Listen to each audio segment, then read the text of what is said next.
मैं रियाजुल्लाह की एक नई कहानी के साथ। दोस्तों कहानी बहुत अच्छी है, ज़रा गौर से सुनिएगा।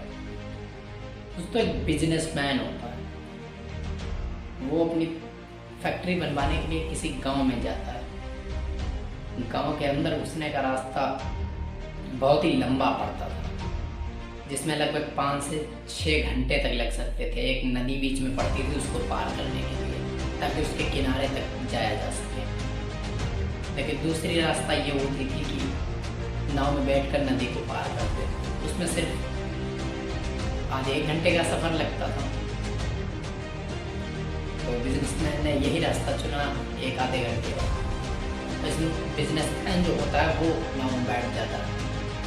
तो नाव वाले से पूछता है, मुझे जानते हो? नाव वाला बोलता है, नहीं साहब, मैं तुम्हें नहीं जानता।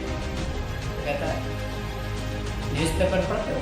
तो कहता है, नहीं साहब, मैं पढ़ा लिखा नहीं। तो उसको हंसी आ जाती है बिजनेसमैन को कि तुम पढ़े लिखे नहीं हो। हर दूसरे दिन हमारी फ़ोटो आती है अखबार में। तो वो कहता है कि मेरे पिताजी जो थे वो एक मिडिल क्लास फैमिली से आते थे। उसने कहा तो इसीलिए हमारी शिक्षा नहीं हो पाई और हम गांव में ही रह गए। थोड़ी देर चलता है, बिजनेसमैन बोलता है, क्या तुम कभी शहर गए हो? पर नहीं साहब, मैं तो इसी गांव में ही रहा हूँ। तो कहा, तुम इसी गांव में रहो? अच्छा, ये खाली ज़मीन देख रहे हो? तो कहता है, जी साहब। कहा था वो बिजनेसमैन कहता है, कुछ दिन बाद यहाँ पर हमारी फैक्ट्री बनेगी, इसमें पानी की मिनरल बोतलें बनेंगी।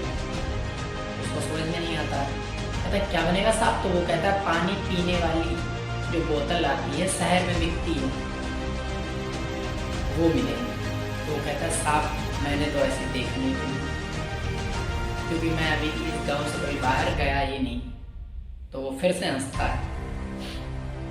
फिर क्या होता है कि तुम तो बड़े बेकार के आदमी हो। बिजनेसमैन नाव वाले से कहता है कि ताकि ना तो तुम्हारी कोई शिक्षा हुई है, ना तुम किसी इस गांव से बाहर गए हो। नाव वाला बड़ा शर्मिंदा हो जाता है और उसको सोचने लगता है अपनी लाइफ के बारे में। सोचते सोचते उसका ध्यान जो होता है वो नाव से भटक जाता है। तब तक नाव एक बड़े पत्थर से टकरा जाती है। पत्थर से टकराने पर नाव में छेद हो जाता है। नाव में पानी भरने लगता है। नाव हिलने डुलने लगती है, डूबने की कगार पर आ जाती है। बिजनेसमैन घबरा जाता है और नाव वाला जानता है कि अब तो नाव को नहीं बचा सकते। तो नाव वाला बिजनेसमैन से पूछता है कि साहब आप तैरना जानते होंगे ना? बिजनेसमैन कहता है, नहीं। क्यों, ऐसे क्यों पूछ रहे हो? तो वो कहता है कि ये नाव तो अब नहीं बच सकती, इसे तो डूबना ही पड़ेगा। तो बिजनेसमैन डर के कहता है कि मुझे माफ़ कर दो और मुझे बचा लो, और तुम जो मांगोगे मैं दूंगा। तो वो नाव वाला हंसता है और कहता है, साहब मुझे तैरना ही नहीं बचाना भी आता है। और कहता है, मुझे कस के पकड़ लो। और कस के पकड़ जाते हैं और फिर नाव पानी में डूब जाती है और वो दोनों तैर कर किनारे आते हैं। तब उस बिजनेसमैन को अपनी कही हुई बात पर शर्मिंदगी महसूस होती है और वो उस नाविक से, नाव वाले से माफ़ी मांगता है। दोस्तों हमें किसी को कम नहीं समझना चाहिए, क्या पता कब किसकी कहाँ ज़रूरत पड़े।